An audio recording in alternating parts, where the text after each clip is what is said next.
Hello students, in this session we will derive the case 3 or case C, which is short circuit at middle of the transmission line using equal area criteria for transient stability analysis. So let us consider the same network SMIB system where the single machine is connected to an infinite bus via two transmission line or two parallel transmission line. Now let us consider the fault at middle of the transmission line. Previously we have considered at any end of the transmission line, whether it may be a machine side or it may be a infinite bus side. Clear? So in this case, previously we have seen that a power transfer during the fault becomes zero. But now in this case, due to the fault at middle of the transmission line, the power transfer we will get some value. How? Let us understand. So, figure 1 shows the equivalent circuit. So, during normal operating condition, let's say power transfer or during steady state operation, the power transfer by the machine to the infinite bus, which is PE1 equal to E dash V by XD dash plus parallel combination of that to transmission line to sine delta. Equation number 1 during normal operating condition. Now, if the fault occur at the middle of the transmission line, the equivalent reactance of this transmission line 2 is divided into equal parts as shown in figure 1a. So, to derive or calculate the equivalent reactance during the fault condition, just first apply 1 delta to star combination, and again figure 1b shows the star to delta combination, and final we will derive the x2, which is equivalent reactance during the faulty condition. So I will write the equation for this power transfer by the synchronous machine or a machine during the fault condition, which is or which can be calculated from this equation, where the equivalent reactance we derive from this equivalent circuit from figure 1c. So from figure 1c we can write the equation for power transfer during fault, which is P2 equal to E dash V by X equivalent X2 equivalent. Clear? X2 equivalent. Clear? Into sine delta. The second equation will show the power transfer during faulty condition, just because the fault at middle of the transmission line. Previously it was at any end of the transmission line, that's why the power transfer to the infinite bus will become 0. Clear? Here we will get some value due to this equivalent reactance of x2. Clear? Now next, after clearance of fault clearance, you can say that if the circuit breaker gets open of this transmission line to both the end, then this faulty line is removed from the system. Clear? So, and the power transfer is restored via this healthy transmission line. Just follow this path. The power transfer is restored via transmission line 1 to the infinite bus. Clear? So, the power transfer equation after the fault or post fault, which is derived from or calculated from PE3, which is equal to E dash V divided by XT dash plus only the transmission line reactance of X1. Clear? X1 sine delta, equation number 3. So from all these three equations, we need to plot the P delta curve for all these three conditions. That means pre-fault power transfer, during fault power transfer, and the post-fault power transfer by the synchronous machine to an infinite bus. Clear up to this? So yes, let me explain you again. Here the fault is at the middle of the transmission line, and the reactance of this transmission line is equally divided both the sides. So in previous case we have seen that the power transfer during fault will become 0, but now in this case, due to this equivalent reactance, x2 will get some power transfer. Okay, and this is what we can calculate from this equation number 2. Clear? Now let us just plot the p delta curve from this all three equation, or for all these condition, that means for post fault, pre fault and during fault condition. Okay, so here in figure 2a and b, here in figure 2a and b will show the condition of all three conditions when the power transfer will take place. That means under normal operating condition, when both the two lines are connected, when the normal operating condition, when both the two lines are connected and power transfer, then again after clearing of fault, that means post fault, after only one line is connected and faulty line is removed from the system, and PE2, yes, it is PE2, which is the power transfer during fault condition, where we have derived that the equivalent reactance of the network, which is X2 equivalent, from this delta to star and star to delta combination. That means one delta to star and the other one is star to delta combination. We will reduce the network to derive the X2 equivalent during fault condition. Clear? So now let us understand this P delta curve from this figure number 2a and b. Clear? So let us again consider during normal operating condition, the point A will shows the normal operating condition of the system. Now let us consider the fault is occur. So the fault is occur, then the point A will shift to the point B. Clear? So B and C you can consider as during fault condition. But here you can see that in previous case we get the power transfer by the machine during fault is 0, but here the power transfer during the fault, you can observe this blue line which shows the power transfer during fault, just because of that equivalent reactance X2 will appear, or we can get the value of X2 during the faulty condition. Clear? So B2C is during fault condition. Now the point C2D, the point will C2D will show the rotor will accelerate, and hence the angle delta is increased from 0 to delta C, where the fault is clear at time Tc. Just recall the previous theory.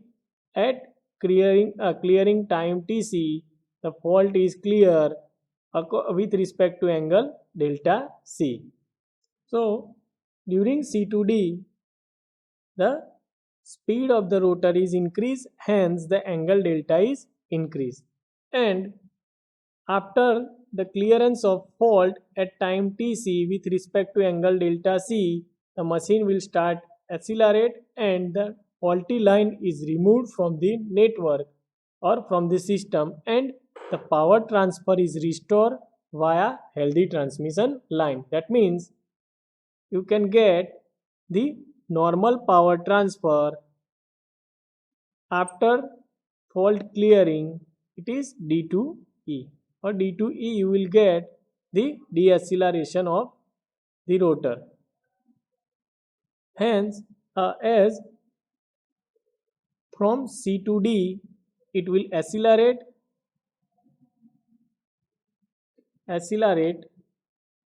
and reach to the point D, but due to the self weight of the rotor, it will still further increasing and reach up to the point E, and it will back to the again towards the D, and again it will oscillate between these two boundaries and settle down at point D. Clear? So this you can also explain in exam point by this point wise explanation. Again I will repeat, sir. Point A will shows the normal operating condition, and point fault is occur, the machine will a fault is occur, and at that time the power transfer is reach to the point B, and now the protective scheme is come into the picture, and after the time Tc at an angle delta C, the fault will clear and it will try to restore the normal operating condition via healthy transmission line, which is D2E. Clear? So yes, we know very well, if we apply the equal area criteria, then we can say that for the stable operating condition, acceleration area, that means A1 must be equal to the deceleration area A2. Clear? Or you can write over here B to C is must be equal to D to E. Clear? Next, here for stable operating system, yes, for stable operating system, from figure number 2 we can say that it is possible to find out an area A2 which is equal to A1 for, yes, we can get the condition for delta 2 less than delta max. Here we need to calculate the area A1 equal to A2 for this delta 2 is less than delta max. Just imagine if the delta 2 is towards the delta max. I will discuss the second case. If the delta 2 is towards the delta max, then the area A2 will increase, and it is not easily possible to get back by the rotor to the original operating position. Clear? So we need to calculate area A1 equal to A2 for delta 2 less than delta max. Clear? So next, as the clearing angle delta C is increased, as the clearing angle delta C, yes, look at over here in figure A, as this delta C is increased. Why delta C is increased? Just delay in protective scheme or clearing time. As the time Tc is increased, the delta C is increased, and as the delta C is increased, the area A1 is increased. Area A1 is increased. Look at over here, a B2C, that means area A1 is increased, and to find out the A1 for that condition, and to find out the A1 is equal to A2, delta 2 is increased, delta 2 is increased till the delta max. Beyond that we cannot increase, or beyond this delta 2 we cannot increase the our angle delta 2 to calculate the A1 equal to A2 when the delta C is increased. With respect to that, A1 area is increased, and for the stable operating condition we need to calculate A1 equal to A2 at delta 2 will reach towards the delta max but not beyond the delta max. Clear? And yes, we can say that delta max is maximum allowable value for the stability. That means beyond that we cannot get the stable operating condition. Clear? So next, here let us understand the second case. let us understand the second case. So let us extend or clear the fault at delta CR, that means critical clearing angle, from figure B.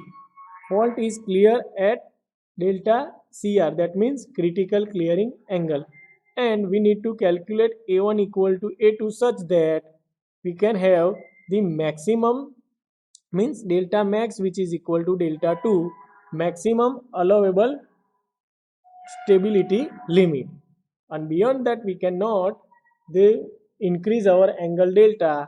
So we need to calculate for delta CR to delta max such that area A1 is equal to A2 for the stable operating condition, and if it is not matched, then we can say that system in unstable operating condition.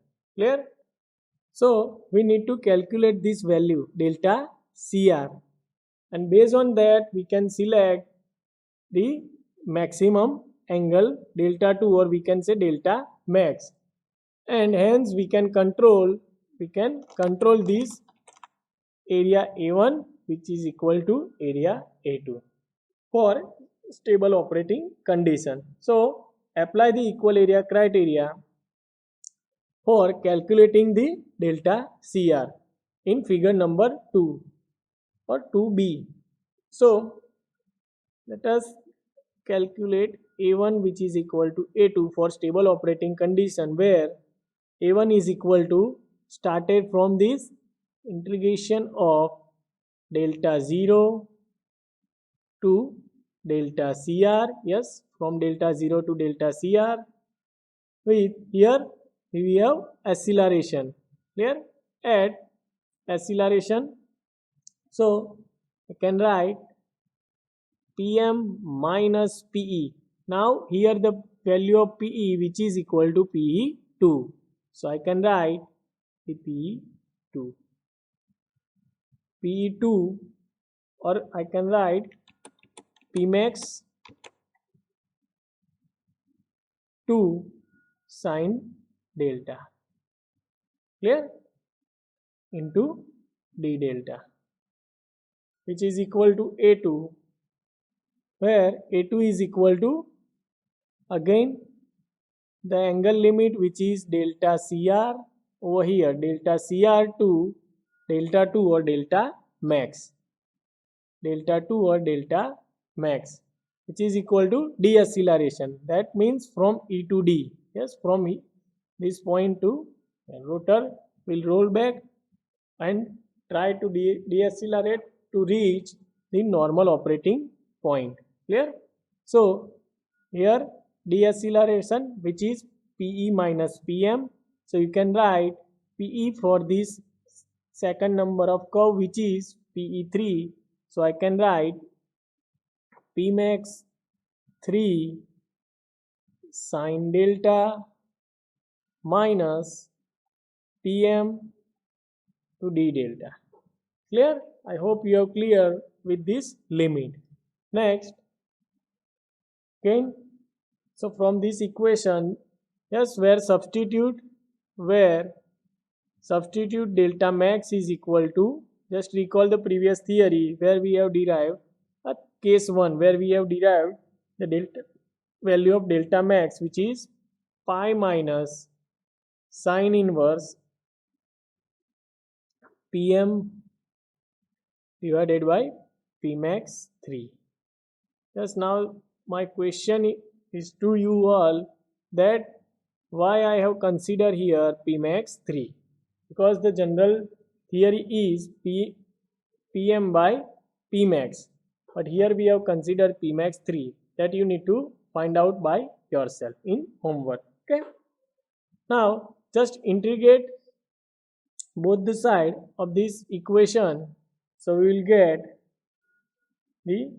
and substitute the value, so we will get, let me write one more step so you can understand better easily. So Pm delta, just take the integration PM delta plus PM, think yes, PM delta plus integration of sign, so it will give you Pmax 2 cos delta, Pmax 2 cos delta, and with the limit of delta 0 to delta Cr, plus just take this portion at left hand side of this equation, so we will get Pmax 3, not sine, it is a cos delta plus PM delta with the limit of delta Cr to delta max or delta 2. You can consider delta 2 also if you wish. Okay, clear? So next is just substitute each and every limit, so you will get, and write PM into this both the limit delta Cr minus delta 0 plus Pmax 2 with the limit of cos delta Cr minus cos delta 0, yes, plus PM delta Cr, delta max minus delta Cr, again the last step, which is plus Pmax 3 cos delta max minus cos delta Cr, clear, which is equal to 0. Next, from all this from all this equation, just make the delta Cr as a subject, which is over here, cos delta Cr. Okay, cos delta Cr, just make the subject cos delta Cr. So the final equation for the calculation of delta Cr, or you can write delta Cr is equal to cos inverse. Okay, cos delta Cr, which is equal to PM into bracket delta max minus delta 0 minus Pmax 3, Pmax 2 cos delta 0 plus Pmax 3 cos delta max divided by